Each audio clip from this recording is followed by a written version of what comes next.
ओम शांति। 7 अक्टूबर 2024। सुनते हैं आज की मुरली। बाबा ने कहा, मीठे बच्चे, बाप आए हैं तुम बच्चों को कुंभी पाक नरक से निकाल।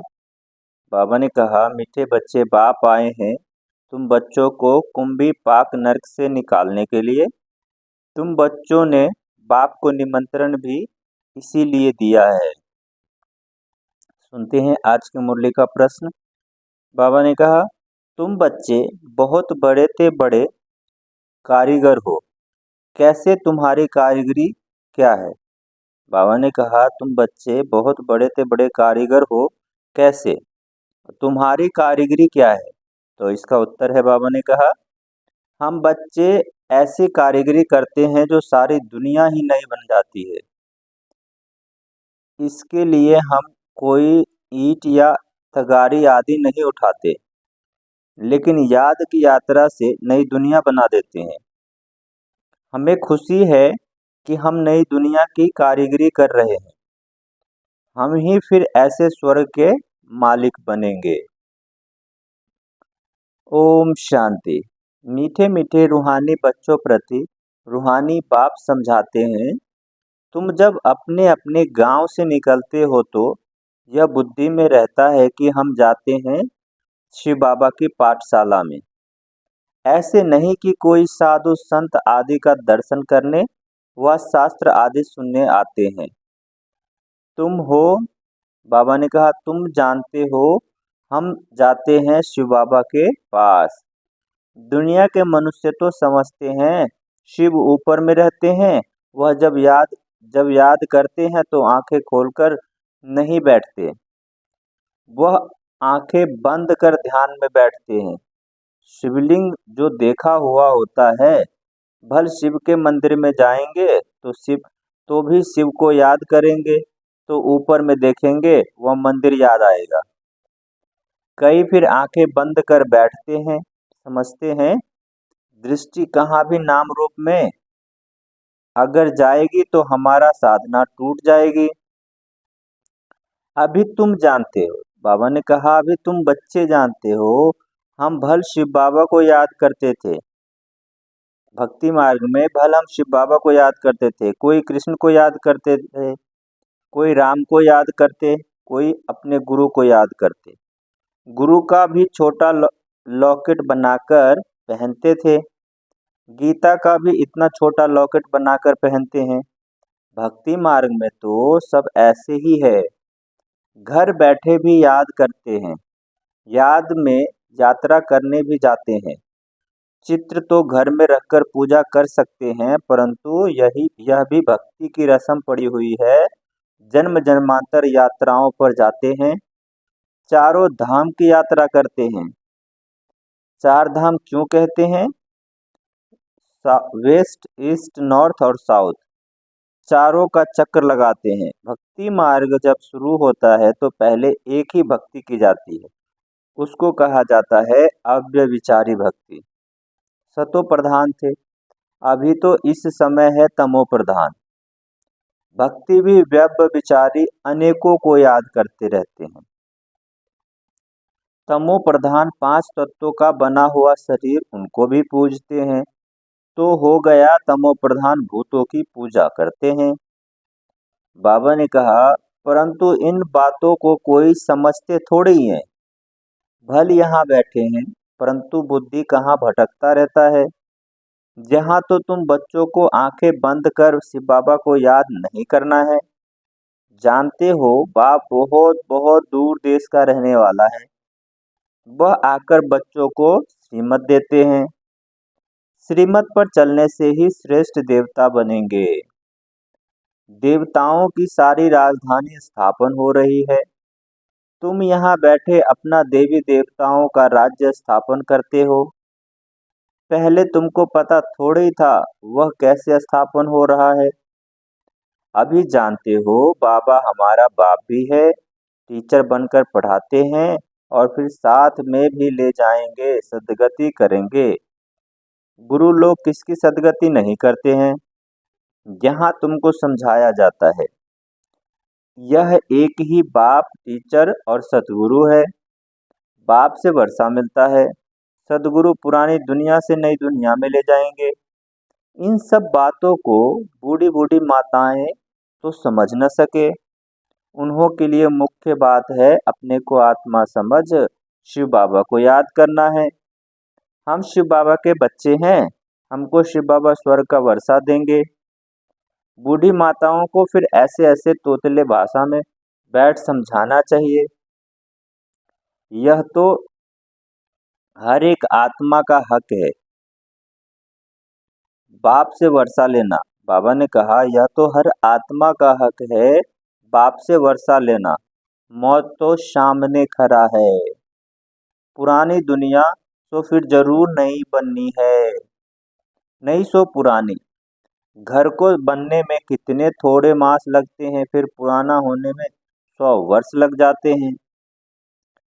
अभी तुम बच्चे जानते हो यह पुरानी दुनिया अब खलास होनी है। यह लड़ाई जो अब लगती है वह फिर 5000 वर्ष के बाद लगेगी। यह सब बातें बूढ़ियां तो समझ न सके। यह फिर ब्राह्मणियों का काम है उन्हों को समझाना। उनके लिए तो एक अक्षर ही काफी है, अपने को आत्मा समझ बाप को याद करना। तुम आत्मा परम धाम में रहने वाली हो, फिर यहाँ शरीर लेकर पाठ बजाती हो। आत्मा यहाँ दुख और सुख का पाठ बजाती है। मूल बात है बाप कहते हैं मुझे याद करो और सुख धाम को याद करो। बाप को याद करने से पाप कट जाएंगे और स्वर्ग में, बाबा ने कहा बाप को याद करने से पाप कट जाएंगे और फिर स्वर्ग में आ जाएंगे। अब जितना जो याद करेंगे उतना पाप कटेंगे। बूढ़िया बूढ़ियों तो हिरी हुई है, सत्संगों में जाकर कथा सुनती हैं। उन्हों को घड़ी घड़ी बाप की याद दिलानी है। स्कूल में तो पढ़ाई होती, कथा नहीं सुनी जाती है। भक्ति मार्ग में तो तुमने ढेर कथाएं सुनी है, परंतु उनसे कुछ भी फायदा नहीं होता। छीछी दुनिया से नई दुनिया में तो जा न सके। मनुष्य ना तो रचयिता बाप को न रचना को जानते हैं, नेति नेति कह देते हैं। तुम भी आगे नहीं जानते थे, अभी तुम भक्ति मार्ग को अच्छी रीति जान गए हो। घर में भी बहुतों के पास मूर्तियां होती है, चीज वही है। कोई कोई पति लोग भी स्त्री को कहते हैं तुम घर में मूर्तियां रख बैठ पूजा करो, बाहर धक्का खाने क्यों जाती हो। परंतु उन्हों की भावना रहती है अभी तुम समझते हो तीर्थ यात्रा करना माना भक्ति मार्ग के धक्के खाना। अनेक बार तुमने 84 के चक्कर काटे। सतयुग त्रेता में तो कोई यात्रा नहीं होती, वहाँ कोई मंदिर आदि होता नहीं। यह यात्रियां आदि सब यात्राएं आदि सब भक्ति मार्ग में की जाती है। बाबा ने कहा वहाँ कोई मंदिर आदि होता नहीं, यहाँ यात्राएं आदि सब भक्ति मार्ग में ही होती है। ज्ञान मार्ग में यह सब कुछ होता नहीं। उनको कहा जाता है भक्ति। ज्ञान देने वाला तो एक के सिवाय दूसरा कोई नहीं है। ज्ञान से ही सदगति होती है। सदगति दाता एक ही बाप है। शिव बाबा को कोई श्री श्री नहीं कह सकते। अब नई दुनिया की स्थापना हो रही है, पुरानी का विनाश होना ही है। तुम हो नई दुनिया स्वर्ग बनाने वाला। तुम बहुत अच्छे कारीगर हो, अपने लिए स्वर्ग बना रहे हो। कितनी बड़ी अच्छी कारीगर हो। याद की यात्रा से नई दुनिया स्वर्ग बनाते हो। थोड़ा भी याद करो तो स्वर्ग में आ जाएंगे। तुम गुप्त वेश में अपना स्वर्ग बना रहे हो। जानते हो हम इस शरीर को छोड़ फिर जाकर स्वर्ग में निवास करेंगे। तो ऐसे बेहद के बाप को भूलना नहीं चाहिए। अभी तुम स्वर्ग में जाने के लिए पढ़ रहे हो, अपनी राजधानी स्थापन करने के लिए पुरुषार्थ कर रहे हो। यह रावण की राजधानी खलास हो जानी है। तो अंदर में कितनी खुशी होनी चाहिए। हमने यह स्वर्ग तो अनेक बार बनाया है, राजाई भी ली है, गवाई भी है। यह भी याद करो तो बहुत अच्छा। हम स्वर्ग के मालिक थे, बाप ने हमको ऐसा बनाया था। बाप को याद करो तो तुम्हारे पाप भस्म होंगे। कितना सहज रीति तुम स्वर्ग की स्थापना कर रहे हो। पुरानी दुनिया के विनाश के लिए कितनी चीजें निकालते रहते हैं।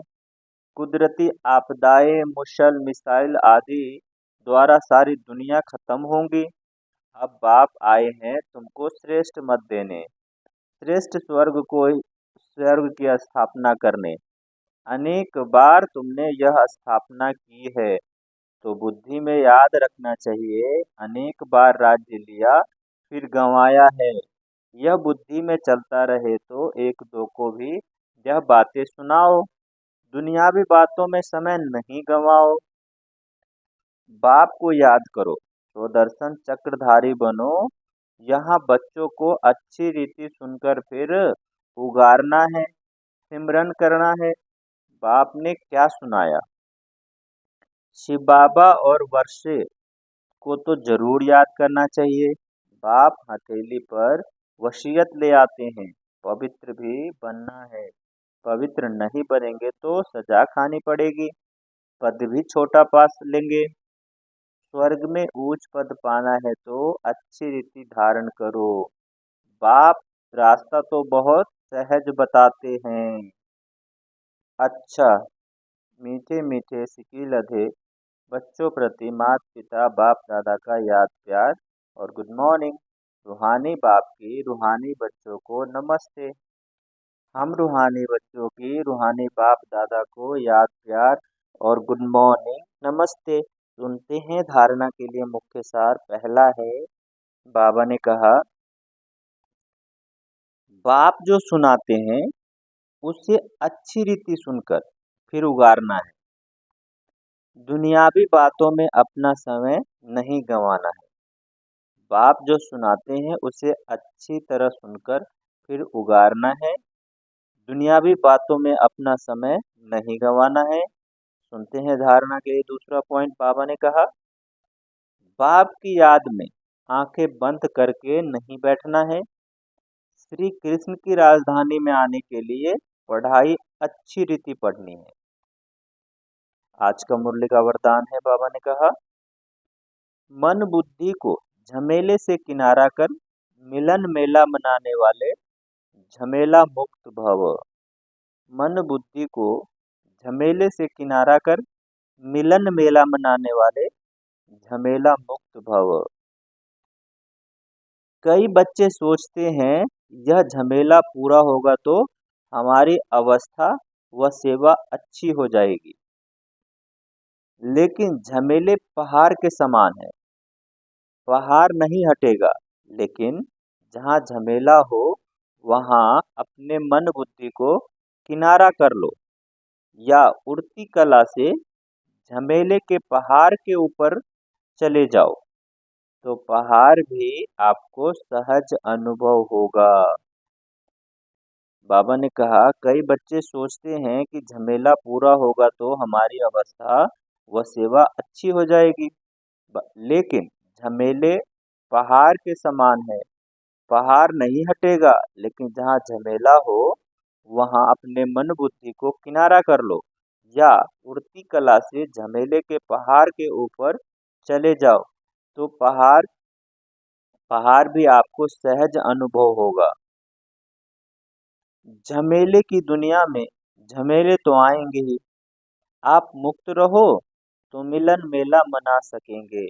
झमेलों से मुक्त रहेंगे तो मिलन मेला मना सकेंगे। सुनते हैं आज के मुरली का स्लोगन। बाबा ने कहा इस बेहद के नाटक में हीरो पाठ बजाने वाले ही हीरो पाठधारी है। इस बेहद नाटक में हीरो पाठ बजाने वाले ही हीरो पाठधारी है। तो बाबा ने कहा ये बेहद के ड्रामा में हम सब आत्माएं हीरो पाठधारी है, इसलिए हीरो पाठ बजा रहे हैं। अच्छा। ओम शांति।